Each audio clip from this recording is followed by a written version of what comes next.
आगे होगा और भी अच्छा होगा, तुम क्यों व्यर्थ चिंता करते हो, तुम क्या लाए थे, क्या ले जाने वाले हो। ये दूसरा रास्ता है। हाँ, और इस रास्ते पर हमको भटकाने वाले 10-20 नहीं है, सैकड़ों लोग हैं, रोज आते हैं और माला पकड़ा देते हैं कि राम राम राम राम, राधे राधे राधे राधे, राम राम राम राम, राधे राधे, बस यही करो देश तो ठीक हो जाएगा।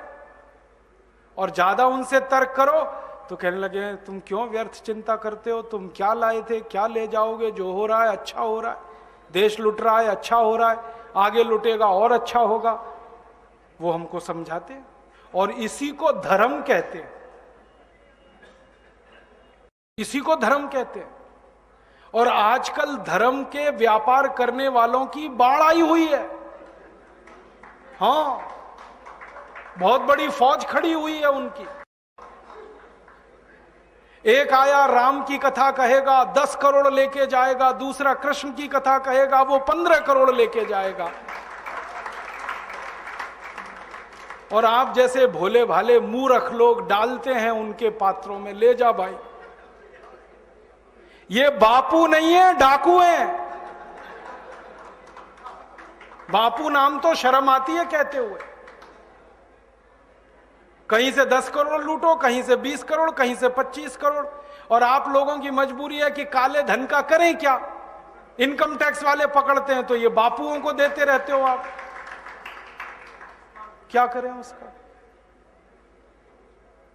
और ये बापू लोग हमें सिखाते रहते हैं जो हो रहा है अच्छा हो रहा है, वाह वाह।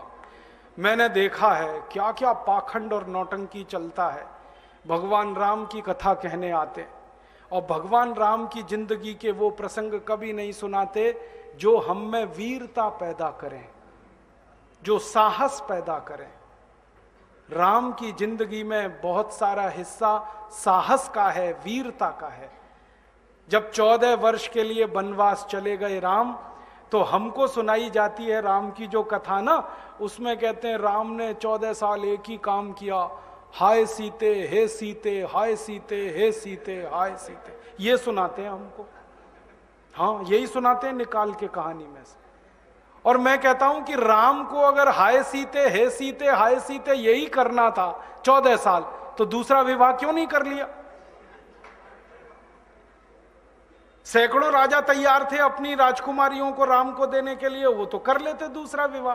क्योंकि हाय सीते हे सीते, हाय सीते हे सीते, एक स्त्री के लिए अगर वो इतने ही बिलख रहे थे, तड़प रहे थे, दूसरा विवाह कर लेते। तो ये सब चुप हो जाते हैं, फिर बात नहीं करते।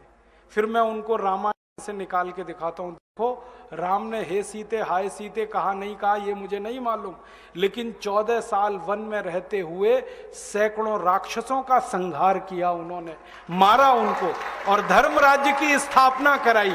ये कहानी नहीं सुनाते क्योंकि इससे वीरता पैदा होती है।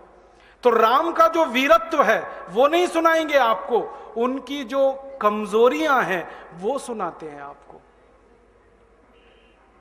और राम कथा जब वर्णन की जाती है तो मंच पे बैठ के आहा कैसे आंसू, ढलल ढलल आंसू निकलेंगे, आपको भी रुलाएंगे, खुद भी रोएंगे। किस बात के लिए? हो, राम को वन गमन में इतना कष्ट हो रहा है, वन में इतनी तकलीफें हो रही हैं, तो राम की तकलीफों का वर्णन कर रहे हैं, आंसू आ रहे हैं। और ये सारा वर्णन एयर कंडीशनड मंच पर बैठकर होता है। अपने को तकलीफ नहीं होनी चाहिए, राम की तकलीफों का वर्णन कर। एयर कंडीशन मंच चाहिए, एयर कंडीशन घर चाहिए रहने के लिए, एयर कंडीशन कार चाहिए और चार्टर्ड प्लेन चाहिए आने और जाने के लिए, तब राम की कथा सुनाई जाएगी। जो राम जिंदगी भर पैदल चलते रहे, जिन्होंने अपना रथ भी छोड़ दिया था अयोध्या से निकलते समय, वो राम ने जिंदगी भर पैदल चल के काम किया और यहां एयर कंडीशन कारों में घूम घूम कर, चार्टर्ड प्लेन में घूम घूम कर राम की कथा सुनाते हैं। वो कथा वथा नहीं है, वो उद्योग है, व्यापार है, बिना टैक्स का। और मुझे बहुत शर्म है ये कहते हुए, समय आने पर प्रमाण से बात करूंगा कि राम कथा कहने वाले ब्लैक मनी को व्हाइट मनी करने के काम में लगे हुए एजेंट हैं और इससे ज्यादा कुछ नहीं है। और मुझे इससे भी बड़ी शर्म आती है कहते हुए कि आप जो उनको दे रहे हैं दान के रूप में, वो पैसा ब्याज पर उठा रहे हैं वो दूसरे लोगों को, और आपके दिए हुए पैसे से धंधा बना रहे हैं अपना। फिर ऐसे ही कृष्ण की कथा कहने वाले आ जाते हैं, कहते राधे राधे राधे राधे राधे राधे, और कुछ कहो ही मत, राधे राधे। कंस को मारा, जरासंध को मारा, शिशुपाल को मारा, अधर्मियों को मारा, ये सब थोड़े में, राधे राधे राधे राधे बड़े में। हाँ, क्योंकि आपको कायर बनाना है ना, निर्वीर बनाना है, नपुंसक बनाना है, तो वीरता की कहानी क्यों सुनानी है? तो चुन चुन कर ऐसी कहानियां सुनाते हैं। और मैं आपको बहुत गंभीर बात कह रहा हूं कि ये सारे हमारे देश में जो पाखंडी लोग हैं ना, राम और कृष्ण की कथा कहने वाले, ये सरकारों के साथ मिले हुए हैं, क्योंकि सरकारों ने इनको एक कान में मंत्र फूंका है, तुम लोगों का ध्यान इस तरफ भटकाते रहो ताकि कोई महंगाई के खिलाफ लड़े, गरीबी के खिलाफ न लड़े, बेरोजगारी के खिलाफ न लड़े, अत्याचार के खिलाफ न लड़े, वो डूबा रहे राधे राधे राधे राधे राम राम राम राम, बस इसी में।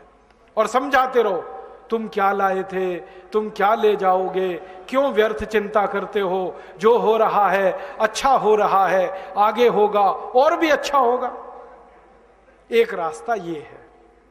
अब दो रास्ते हैं अपने सामने, एक रास्ता भगत सिंह का, ऊधम सिंह का, चंद्रशेखर का, एक रास्ता हमारे ये धर्म गुरुओं का, पाखंडियों का, जो राम की कथा, कृष्ण की कथा।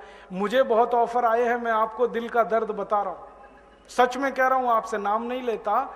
मुझे ऑफर आए कि तुम कहां बेकार भटक रहे हो, मेरे साथ आ जाओ। मैंने कहा बापूजी क्या होगा उसमें? तो कहने लगे जितना मिलता है वो डबल हो जाएगा। मैं बोल रहा कैसे? तो उन्होंने कहा तुम्हारी वाणी में बहुत जोर है और मेरे पास लोगों की भीड़ इकट्ठा करने का, मजमा लगाने का तरीका है।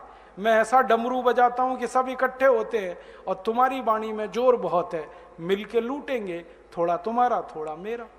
ऐसे खुले ऑफर हैं मेरे पास।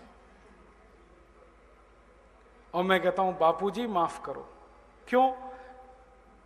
कहते तुम्हें पैसे नहीं चाहिए। मैंने कहा पैसे ही चाहिए होते तो बहुत रास्ते हैं मेरे पास, यही एक बचा है।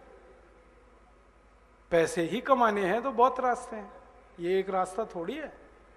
बहुत तरीके हैं, पैसे कमा लूं, घर बना लूं, बीवी बच्चे ले आऊं, करोड़पति हो जाऊं, 10 करोड़पति हो जाऊं, 100 करोड़पति हो जाऊं। बहुत आसान काम है ये तो। थोड़ी चालाकी हो तो सैकड़ों करोड़ बनाना बिल्कुल मुश्किल नहीं है इस देश में। फिर अंत में तो वही होगा ना, सैकड़ों करोड़ हो गए, एक दिन डायबिटीज होगी, एक दिन अर्थराइटिस होगा, एक दिन हार्ट अटैक आएगा, मैं मरने ही वाला हूं। तो मरना तो है ही, वहां भी शायद जल्दी मरूं, क्योंकि जब शरीर में तामस वृत्ति आती है ना तो जल्दी मरता है आदमी। जब तक सात्विक रहता है तब तक थोड़ा दम रहता है, तो तामस वृत्ति आएगी, मरना मुझे वहां भी है।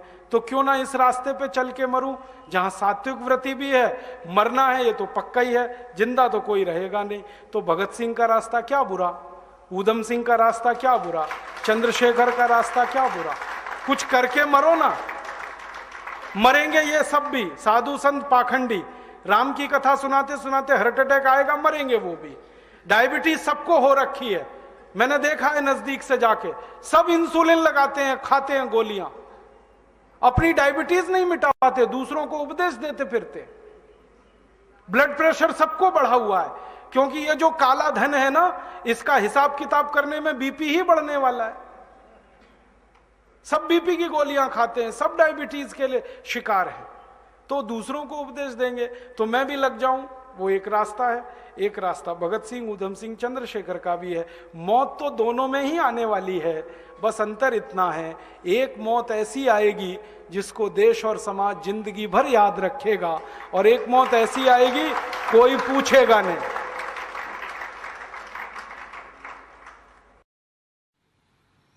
दोस्तों, सबसे पहले तो चैनल सब्सक्राइब करें, फिर लाइक, कमेंट और शेयर करें, और हाँ, हमारा एंड्रॉयड ऐप डाउनलोड करना ना भूलें।